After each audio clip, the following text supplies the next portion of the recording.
Good afternoon, Excellencies, members. Good afternoon, Excellencies, members of the Philippine and U.S. Foreign Affairs and Defense Delegation, members of the DFA Press Corps, and media accompanying the U.S. delegation, and welcome to the 4th Philippine-U.S. 2+2 Ministerial Dialogue Joint Press Conference. We will first hear from Secretary for Foreign Affairs Enrique Manalo, and then Secretary of Defense Gilberto Teodoro Jr., after which we will request Secretary of State Antony Blinken and then Secretary of Defense Lloyd III to deliver their remarks, after which we will have the Q&A. Secretary Manalo, please. Good afternoon, ladies and gentlemen. I wish to begin by thanking Secretary Teodoro for hosting the 4th Philippine-U.S. 2+2 Ministerial Dialogue here in Camp Aguinaldo. And we're very pleased to welcome Secretary Blinken and Secretary Austin back to Manila. The alliance of our two countries is historic, shaped by our adherence to democracy, social justice, and the rule of law. For over 7 decades, we have demonstrated its dynamism as we jointly respond to common challenges.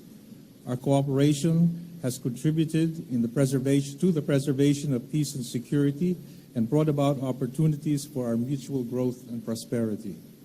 The Philippines values the United States' ironclad commitment to the alliance and remains steadfast to the positive trajectory of our bilateral relations over a range of initiatives. From the launch of the Luzon Economic Corridor and the conduct of Balikatan exercises both in April 2024, our alliance is robust, multifaceted, and serves the greater regional interests. These are just two of the significant headways we have accomplished in the last 24 months that deliver on our alliance commitments in the broadest sense. And there's more work to be done, and we will continue to forge ahead. Our meeting today provided us an opportunity to assess progress on our bilateral cooperation since the last 2+2 dialogue in Washington, D.C. We had very productive discussions in areas such as trade and economic cooperation, infrastructure, and security cooperation. The alliance is broad-based and supports efforts towards the achievement of Philippine development goals. We will be issuing shortly a joint statement that outlines the details of our discussions and commitments. Let me speak briefly on the issues concerning economic development and resilience. We reviewed what has happened over the past year, and we were gratified at the depth and breadth of the economic engagement of our two countries. From the first ever preferential trade and investment mission led by Commerce Secretary Gine Ramundo, to the co-hosting of the Indo-Pacific Business Forum here in Manila, to the series of dialogues dealing with aviation, science and technology, energy, space, and cybersecurity, we have done much and accomplished much equally in charting a path towards our objectives of stable, sustainable, and secure economic growth. We are committed to following through on the ongoing cooperation with the Millennium Challenge Corporation and the Indo-Pacific Economic Framework and the Partnership for Global Infrastructure and Investment. In this regard, we look towards identifying and implementing projects for investment in the Luzon Economic Corridor. Finally, on people-to-people ties, we laud the work of the Philippine Fulbright Commission and the USAID in the harnessing of educational cooperation and development assistance. We are also excited about the ongoing work with the Millennium Challenge Corporation on a threshold program. Let me end by emphasizing that the Philippines will continue to uphold and protect the rules-based international order in the midst of a regional landscape that is significantly under stress. In our discussions, I have conveyed the situation in the West Philippine Sea and the South China Sea, and that it remains a priority to our government. In line with our treaty obligations, we discussed recent developments and committed to continue our work together in upholding Philippine sovereignty, sovereign rights, and jurisdiction.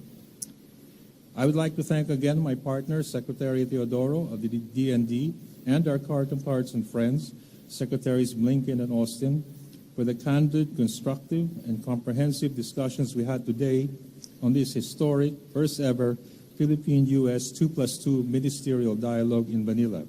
I truly believe our discussions, and more importantly, our firm commitment to Philippine-U.S. relations undeniably demonstrates that our alliance is ironclad. Thank you. Thank you, Secretary Manalo. Secretary Teodoro, you have the floor. Good afternoon. Good afternoon, ladies and gentlemen. It has indeed been an honor to welcome Secretaries Blinken and Austin, Secretary Manalo to Camp Aguinaldo for today's 2+2.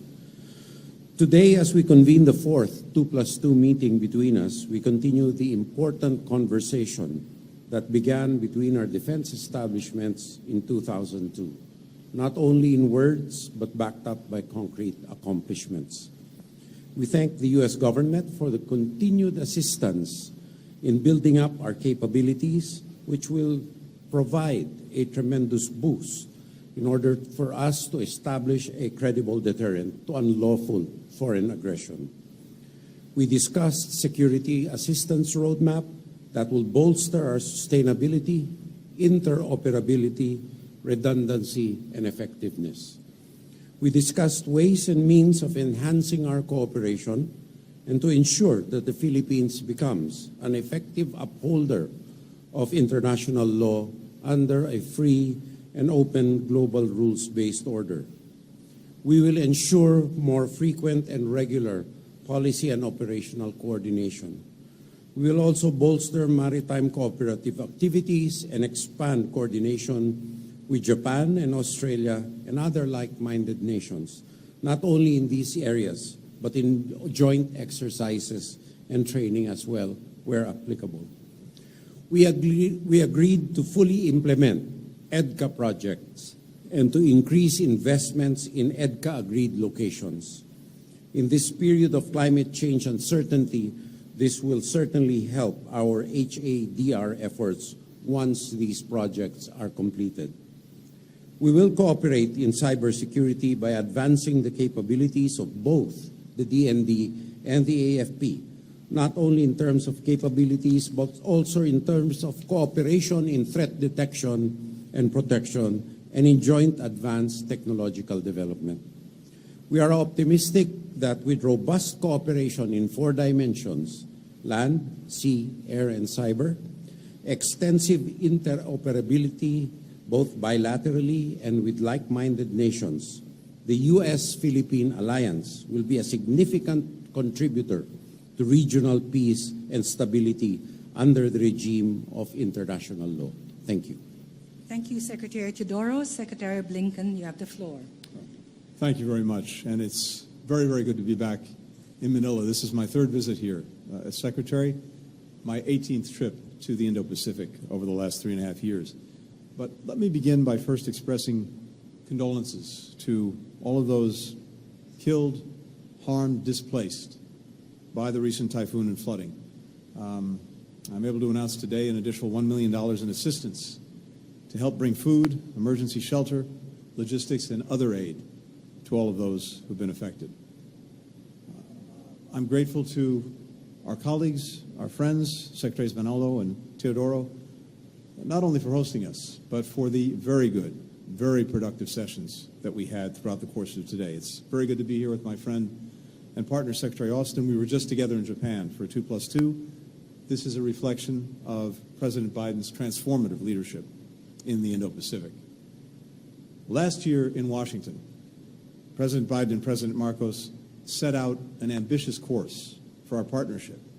And then in April, President Marcos was back in Washington with Prime Minister Kishida of Japan and President Biden to launch a historic trilateral partnership between our countries. As a result of these visits, but also the work that we're doing every single day, our relationship between the United States and the Philippines is the strongest that it's ever been. And today's talks built on that unprecedented momentum in a number of very concrete ways. Our armed forces are working on more shared priorities in more places than ever before. We're now allocating an additional $500 million in foreign military financing to the Philippines to boost security collaboration with our oldest treaty ally in this region. New steps to strengthen the alliance, a once-in-a-generation investment to help modernize the Filipino Armed Forces and Coast Guard, our first bilateral security sector assistance roadmap, doubling our investments in the Enhanced Defense Cooperation Agreement. Both of us share concerns, and many other countries in the region share concerns as well, about some of the actions that the People's Republic of China has taken, escalatory actions in the South China Sea, the East China Sea, and elsewhere. And this is something that we heard much about from our colleagues at the recent ASEAN meetings. Defiance of the 2016 Arbitral Tribunal decision, coercive methods being used in the seas. We welcome the provisional agreement, understanding reached between the PRC and the Philippines on the rotation and resupply at the Second Thomas Shoal. And we were pleased to see that the first resupply mission subsequent to that understanding went forward without incident. It's very important that that be the standard, not the exception. And as I said to the Chinese Foreign Minister when we met in Laos a few days ago, China must uphold its commitments to not obstruct the Philippines in their resupply missions. We stand by our ironclad defense commitment to the Philippines under the Mutual Defense Treaty. That extends to armed attacks on Filipino armed forces, public vessels or aircraft, including the Coast Guard, anywhere in the Pacific, including the South China Sea. As you heard from Secretary Manalo, we're equally focused on our economic partnership, our economic relationship. This is really comprehensive security, not just our military and physical security, but also our economic security and our joint resilience. We have partnering and partnership on critical industries. The Philippines is a priority partner on semiconductor manufacturing. 20% of global assembly, testing, and packaging takes place here in the Philippines. Thanks to the CHIPS Act, we're finalizing collaboration to support the strengthening of Filipino capacity. We're focused on workforce development as well as on regulatory reform. We're also investing in high-quality, high-impact infrastructure via the Luzon Economic Corridor, connecting key economic hubs, Subic Bay, Clark, Manila, Batangas, and doing this through investments in rail, in port modernization, in clean energy, in semiconductor supply chains, in agribusiness.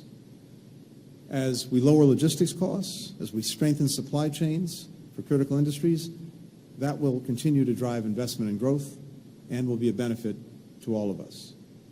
And this is supported by coordinated action, including coordinated action between the United States and Japan. All of this part of the historic trilateral cooperation that our presidents inaugurated just a few months ago. Finally, we're advancing energy security and the clean energy transition. This month, our bilateral civil nuclear cooperation agreement entered into force, and we talked today about next steps, including helping to develop a safe, secure, and modern civil nuclear sector. We are living in an incredibly complex moment, and as a result, the partnership between our countries is more important than ever, and our commitment to growing it now and for the years ahead is resolute. Thank you. Thank you, Secretary Blinken. Secretary Austin, please. Thank you.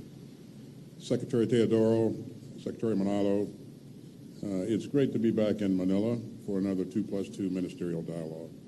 Many thanks to you both for your tremendous hospitality. Before I begin, like Secretary Blinken, I am thinking about everyone who was affected by the typhoon and flooding here several days ago. Please know that the United States will always stand with you. As President Biden says, our countries share a strong partnership and also a strong friendship, enriched by millions of Filipino Americans living all across the United States. So we're here to build on that extraordinary foundation. We're working to advance our shared vision of a free and open Indo-Pacific. And together, we're taking bold steps to strengthen our alliance.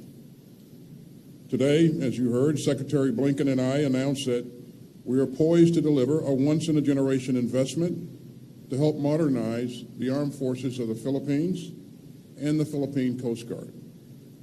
We're working with the U.S. Congress to allocate $500 million in foreign military financing to the Philippines. Now, this level of funding is unprecedented, and it sends a clear message of support for the Philippines from the Biden-Harris administration, the U.S. Congress, and the American people. Today, we also concluded the first ever bilateral security sector assistance roadmap. Now, that roadmap will ensure that our mutual investments go toward the most important capabilities. We also reaffirmed the Department of Defense that the Department of Defense intends to more than double our investments at enhanced defense cooperation agreement locations across the Philippines.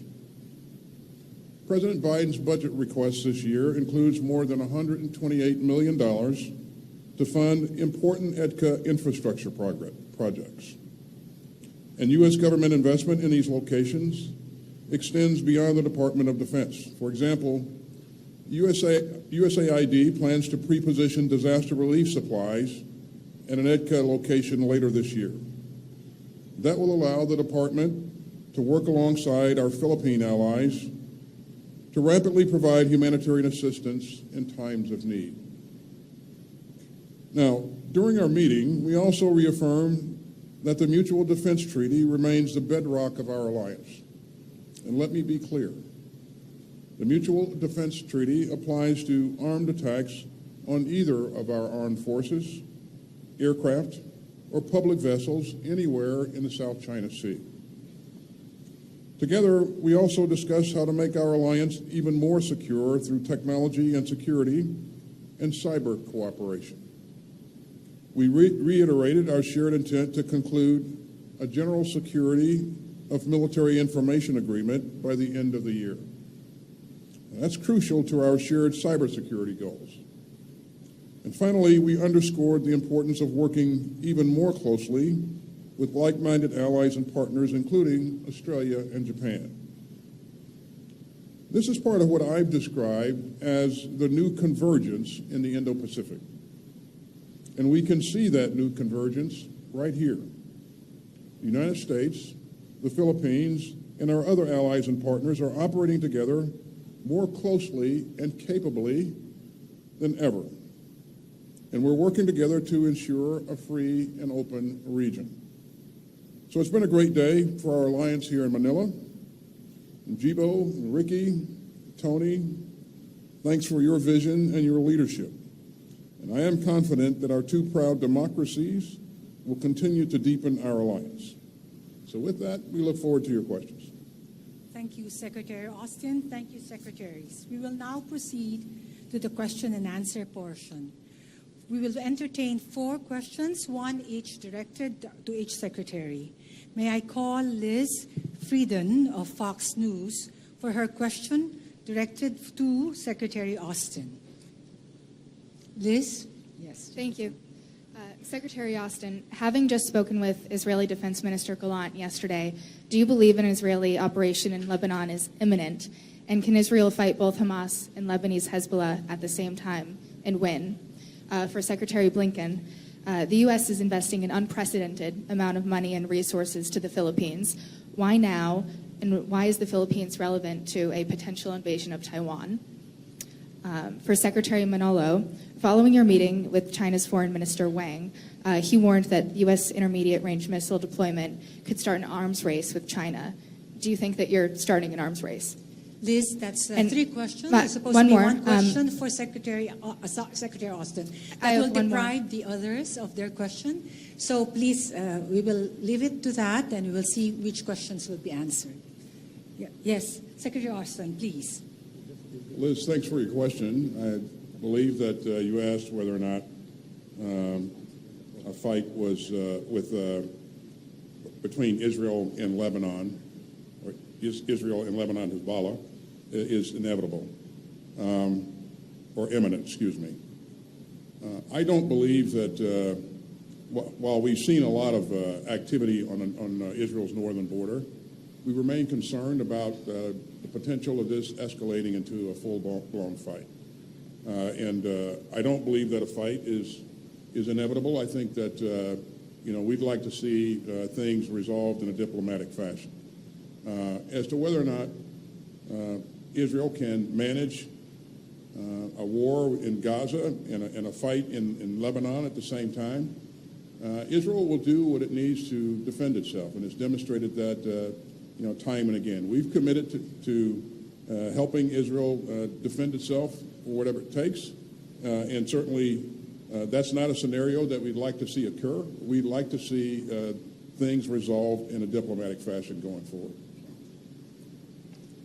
And Liz, with regard to the foreign military financing, as you know, the Philippines has actually long been one of the largest recipients of foreign military financing in the Indo-Pacific, but the very significant additional investment that we're making in FMF, the $500 million, this is really designed to support the modernization of Filipino forces, Coast Guard, as they transition to focus on external defense.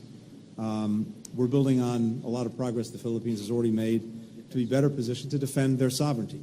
That is what this is about.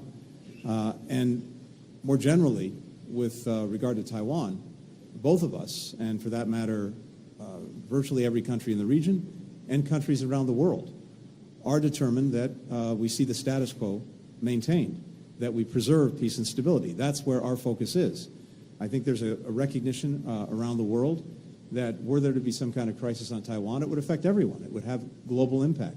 We have 50% of container traffic going through the Taiwan Straits every single day, 70% of the semiconductors manufactured on Taiwan. So there's a recognition around the world that were there to be a crisis there, everyone would be affected, which is exactly why all of us are focused on trying to make sure that peace and stability is preserved, that the status quo is maintained. And finally, I just say, the alliance that we have with the Philippines, this long-standing alliance, there's a critical word that applies to it. It's a defensive alliance. We are about making sure that all of us can protect and uphold our sovereignty, our territorial integrity, freedom of navigation, freedom of commerce, which is so vital to everyone in this region. Thank you. I wasn't able to hear the last part of your question, but I get the gist. Regarding the supposed reference of Foreign Minister Wang Yi to the missiles, all I can really say is that first, these missiles are meant for our own defensive capabilities, our own ability to improve our defensive deterrence, and they're not meant for any offensive purposes. So I really can't see, on that basis, how it would lead to an arms race. Thank you, Secretaries. The next question should be raised by Simon Lewis of Reuters. Simon, you have the floor. Thank you. If you don't mind, I would like to put some questions to some of the different officials rather than just Secretary Blinken. Secretary Austin, just to follow up a little bit on the question about Lebanon, the U.S. defended Israel when Iran fired missiles at it in April. Are you prepared to similarly defend Israel if a full-scale war breaks out with Hezbollah in the north? To Secretary Teodoro, excuse me, your country and China appear to have different interpretations of the Second Thomas Shoal resupply agreement. You say that no prior notification or inspections are required for the resupply. Can you share details of what the agreement says? And do you intend to press ahead with resupply missions on that basis, even if China doesn't agree with your interpretation?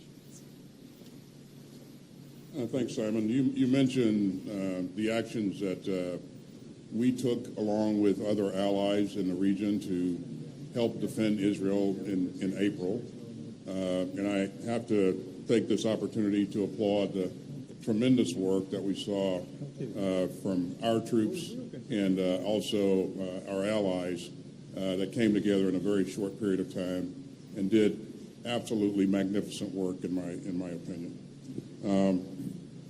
So your question is, if Israel is attacked, will we help to defend Israel? If Israel is attacked, yes, we will help Israel defend itself. We've been clear about that from the very beginning. But again, we don't want to see that happen. What we want to see happen is things resolved in a diplomatic fashion. Secretary Teodoro. On the gist of the talks made with China, I will defer to the Secretary of Foreign Affairs. However, suffice it to state that we will conduct regular and routine resupply missions in accordance with our duties under the Philippine Constitution and our responsibilities to our country. Thank you, Secretary Teodoro. Yes, we will, of course, continue our resupply missions. On the issue of notification, I think the more accurate term is exchange of information, which is exactly what we did with China, and both of us. And the fact that the supply was a relative success, I think, indicates that it's something that we are committed to pursue in succeeding supply missions, provided, of course, China also adheres to the understanding. Thank you, Secretaries. Can we now call on Nestor Corrales of the Philippine Daily Inquirer for his questions? This question is for Secretary Teodoro. Secretary, how will the 500 million in military funding, including the 128 million for EDCA investments from the U.S., help address Beijing's aggression in the South China Sea? And what will be the priorities under this funding? Well, the priorities will be will be laid down in the security sector assistance roadmap. Naturally, a lot of our inherent hardening capabilities are included, like cyber capabilities and the like. These and all the EDCA investments will serve to secure the Philippines' credible deterrent posture. Every peso or dollar spent on hardening Philippine capabilities to defend itself and to deter unlawful aggression will be a plus against any threat actor, whether it be China or anyone. So the EDCA investments are not only solely for defense purposes, but are also for civil defense purposes like humanitarian assistance and disaster response. They can be venues for joint cooperation and interoperability between the United States and the Philippines, and multilaterally with like-minded nations. And likewise, they will serve also as venues for economic development, like Secretary Austin had said, with the USAID. So these are not monodimensional, but multidimensional investments that will help the development of the country and help to deter unwanted and unlawful aggression by building a credible deterrent posture. Thank you, Secretary Teodoro. Last question, Joyce Rocamora from PNA. Good afternoon. The rest of the ministers may also wish to answer. What assurance has the U.S. given to the Philippines and the rest of Asia, including Japan and South Korea, that its strong security support would continue in case of a leadership change in the U.S. after the November elections? And in relation, the GSOMIA was also mentioned. Can you expound more on that?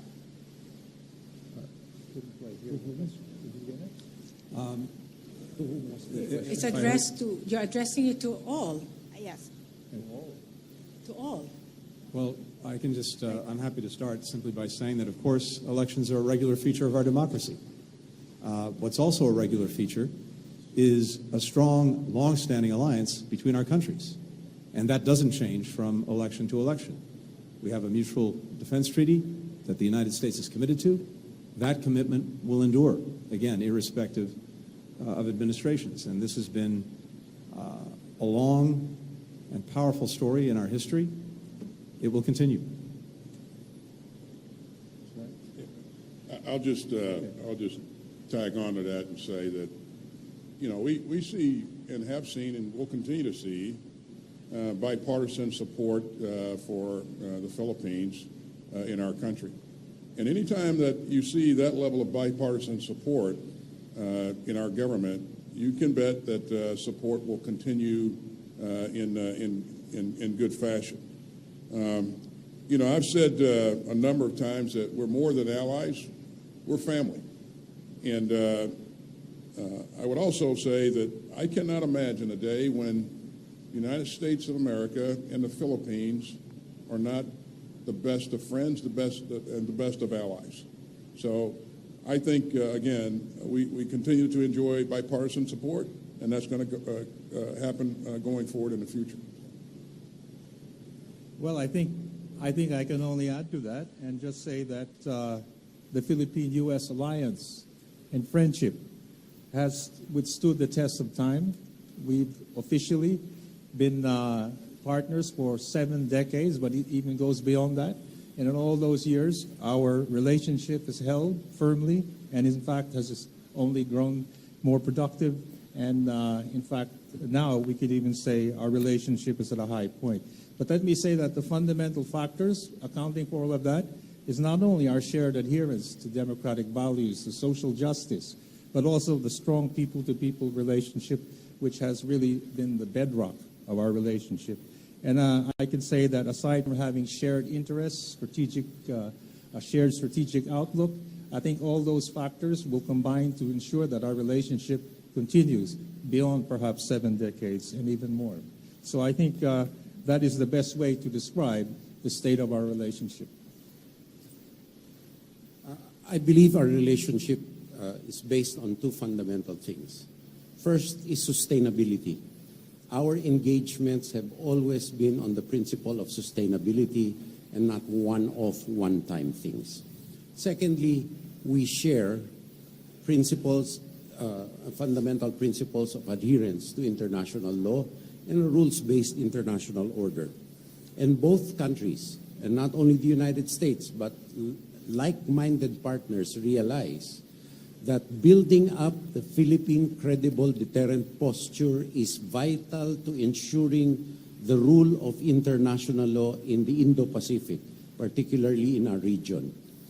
No partisan political position can denigrate from these fundamental principles because these are good things, right things that should be encouraged and developed. So I do not see any partisan political detraction from our positions because they are based on principle. Secondly, in terms of the GSOMIA question earlier, it is an attempt and an exercise, a continuing exercise to develop our operational security, which is a required stepping stone for our development of an armed force and a defense establishment with increasing sophistication to deal with vulnerabilities and with unpredictabilities in the future defense situation and picture. Thank you. Thank you very much. Thank you, Secretaries, for this joint press conference. Thank you, DFA Press Corps and members of the media joining the U.S. delegation. Can we request the Secretaries for one photo opportunity in front, for one photo opportunity for the press, and then we will conclude this press conference.